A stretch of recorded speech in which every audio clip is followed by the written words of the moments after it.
Oh, hey, how's it going, everybody?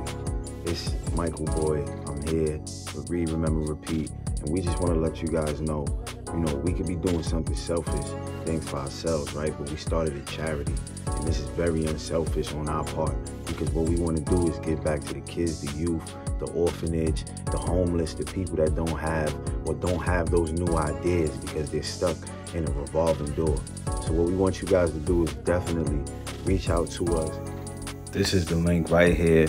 Help us save a life. Click the link in bio. Read, remember, repeat.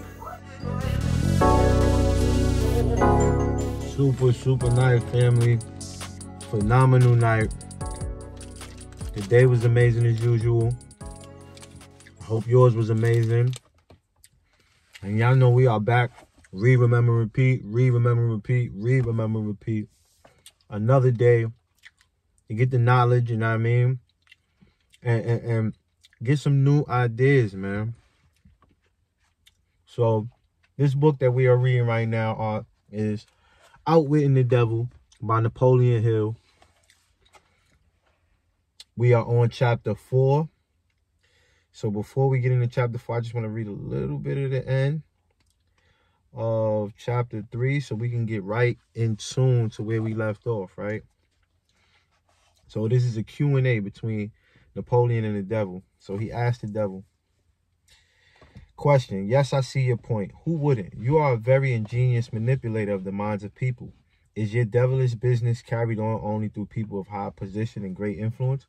Oh, no. I use the minds of people in all walks of life. As a matter of fact, I prefer the type of person who makes no pretense of thinking. I can manipulate that sort of person without difficulty. I could not control 98% of the people of the world if all people were skilled in thinking for themselves. Question. I am interested in the welfare of those people whom you claim to control. Therefore, I wish you to tell me all of the tricks by which you enter and control their minds. I want a complete confession from you, so begin with your cleverest trick. A. Answer. This is suicide. You are forcing on me, but I am helpless. So settle down, and I will place in your hands the weapon by which millions of your fellow earthbound will defend themselves against me. And we ended off on Drifting with the Devil, chapter 4. So now that we got all caught up, hopefully the lights don't turn off on us on some spooky shit. But let's go. Question. Tell me first about your most clever trick, the one you use to ensnare the greatest number of people. A. If you force me to give away this secret, it will mean my loss of millions of people now living and still greater numbers of millions as yet unborn. I beg of you, permit me to pass this one question unanswered. Question. So, His Majesty, the devil, fears a mere humble earthbound creature. Is that right? A. It is not right, but it is true. You have no right to rob me of my most necessary tool of trade. For millions of years, I have dominated earthbound creatures through fear and ignorance. Now you come along and would destroy my use of these weapons by forcing me to tell how I use them. Do you not realize that you will break my grip on every person who heeds this conversation? You are forcing from me. Have you no mercy? Have you no sense of humor? Have you no sportsmanship? Question. Stop stalling and start confessing. Who are you to ask mercy of one whom you would destroy if you could?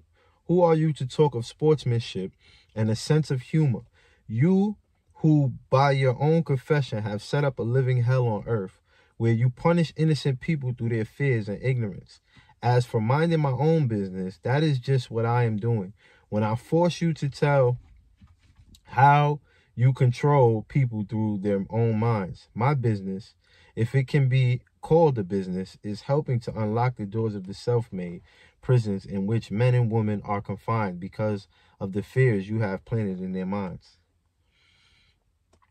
Mr. Earthbound has the power to force the devil to answer his questions. His own knowledge of independent thought and lack of fear are his weapons to force this confession.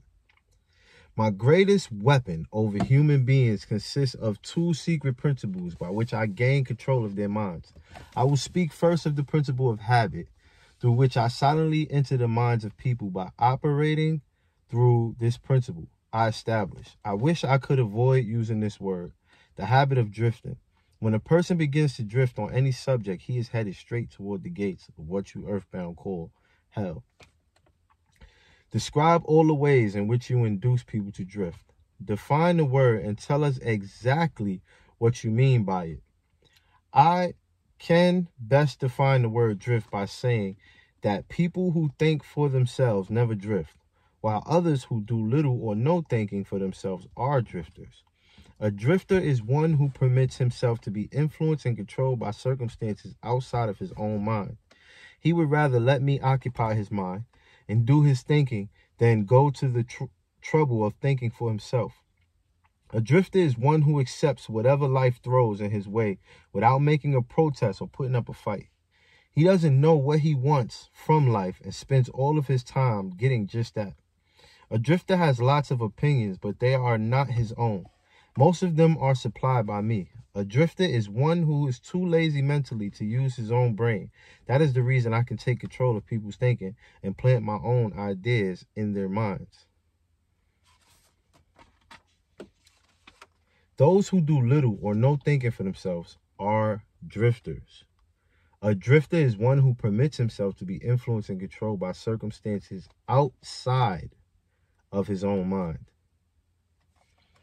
Question. I think I understand what a drifter is. Tell me the exact habits of people by which you induce them to drift through life. Start by telling me when and how you first gain control of a person's mind. Answer. My control over the mind of a human being is obtained while the person is young. Sometimes I lay the foundation for my control of a mind before the owner of it is born, by manipulating the minds of that person's parents. Sometimes I go further back than this and prepare people for my control through what you earthbound call physical heredity. You see, therefore, I have two approaches to the mind of a person. Wow, family. This is interesting. We're going to jump into the source and we will be right back, gang. Take a look at what you're doing. I don't care how well you're doing. Take a look at it and say, is this really the best I can do? See, the truth is we don't know about the best we can do. It's so far beyond where we're living. And if we're going after it, that's living. And if we're not, that's dying. It's that simple. And we are back, family. I'm a little late night snack. Let's get right into it. Question. Yes, go on and describe these two doors by which you enter and control the minds of human beings. As I have stated, I help to bring people into your world with weak brains by giving to them before birth as many as possible of the weaknesses of their ancestors. You call this principle physical heredity. After people are born, I make use of what you earthbound call environment as a means of controlling them. This is where the principle of habit enters. The mind is nothing more than the sum total of one's habits, one by one. I enter the mind and establish habits which lead finally to my absolute domination of the mind. Question. Tell me of the most common habits by which you control the minds of people. That is one of my cleverest tricks. I enter the minds of people through thoughts which they believe to be their own. Those most useful to me are fear, superstition, avarice, greed, lust, revenge, anger, vanity, and plain laziness. Through one or more of these, I can enter any mind at any age, but I get my best results when I take charge of a mind while it is young. Before its owner has learned how to close any of these 9 doors, then I can set up habits which keep the doors ajar forever. Question. I am catching on to your methods. Now let us go back to the habit of drifting. Tell us about that habit, since you say it is your cleverest trick in controlling the minds of people. Answer. As I said before, I start people drifting during their youth. I induce them to drift through school without knowing what occupation they wish to follow in life. Here I catch the majority of people. Habits are related. Drift in one direction and soon you will be drifting in all directions. I also use environmental habits to give me a definite grip on my victims. I see. You make it your business to train children in the habit of drifting by inducing them to go through school without aim or purpose. Now tell me of some of your other tricks with which you cause people to become drifters. Answer. Well, my second best trick in developing the habit of drifting is one that I put into operation with the aid of parents and public school teachers and religious instructors. I warn you not to force me to mention this trick. Do not disclose this trick. If you do so, you will be hated by my co-workers who helped me use this trick. If you publish this confession in book form, your book will be barred from the public schools. It will be blacklisted by most of the religious leaders. It will be hidden from children by many parents. The newspapers will not dare to give reviews of your book. Millions of people will hate you for writing the book. In fact, no one will like you or your book except those who think, and you know how very few there are of this sort. My advice to you is to let me skip the description of my second best trick. The author knew this opinion would be one of the most controversial aspects of his book. In fact, his wife was so concerned about how it would be received that she made him promise that he would not publish it. In fact, it is only now, well after death, that the family has agreed to share it with the world. I would encourage you to follow Hill's argument about the public education system and religious teachers and then decide for yourself. So for my own good, you wish to withhold the description of your second best trick? No one will like my book except those who think? Huh? Very well, go ahead and answer. You'll regret this, Mr. Earthbound, but the joke is on you. By this mistake of yours, you will divert attention from me to yourself. My co-workers, of whom there are millions, will forget about me and hate you for uncovering my methods. Question, never mind about me. Tell me all about this second best trick of yours, with which you induce people to drift with you to hell. My second best trick is not second at all. It is first. It is first because without it, I could never gain control of the minds of the youth. Parents, school teachers, religious instructors, and many other adults unknowingly serve my purpose by helping me to destroy in children the habit of thinking for themselves. They go about their work in various ways, never suspecting what they are doing to the minds of children or the real cause of the children's mistakes. Have you heard a parent finish a child's sentence or seen a parent complete a child's homework? Remember, those science fairs at schools where it was obvious the kids had a lot of outside help with their science projects, mom and dad may have helped a little too much, but deep down, they know that their child appreciates the help and recognizes what great parents they are, right? Actually, the child may be thinking, Mom and Dad don't think I can do it on my own, so why bother? Eventually, this parental help will destroy the child's self-confidence. By allowing children to be truly in charge, parents will help their kids develop the habits of thinking for themselves. Question, I can hardly believe you, Your Majesty. I have always believed that children's best friends were those closest to them, their parents, their school teachers, and their religious instructors. Where would children go for dependable guidance? If not, those who have charge of them. That is where my cleverness comes in. There is the exact explanation of how I control 98% of the people of the world. I take possession of people during their youth, before they come into possession of their own minds, by using those who are in charge of them. I especially need the help of those who give children their religious instruction, because it is here that I break down independent thought and start people on the habit of drifting.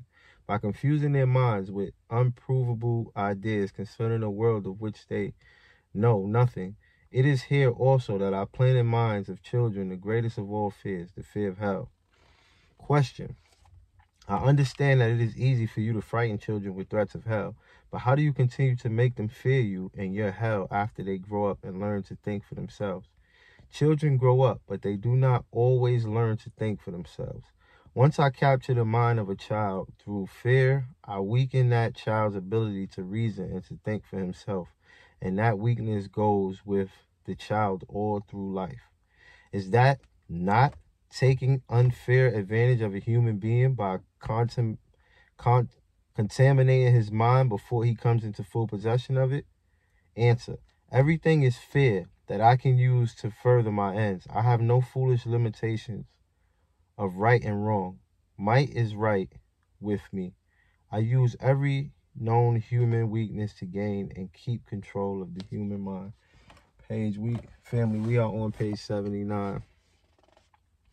Napoleon Hill is a genius for this book right here, man. My God, such a genius, man. This is crazy right here. Let me know what you guys think, man. Interact. Write in the comments. Share with your friends. Share to other people. This is for you. This is for the culture. Read, remember, repeat. Read, remember, repeat. Read, remember, repeat. In that order. It's your boy. See y'all tomorrow, gang.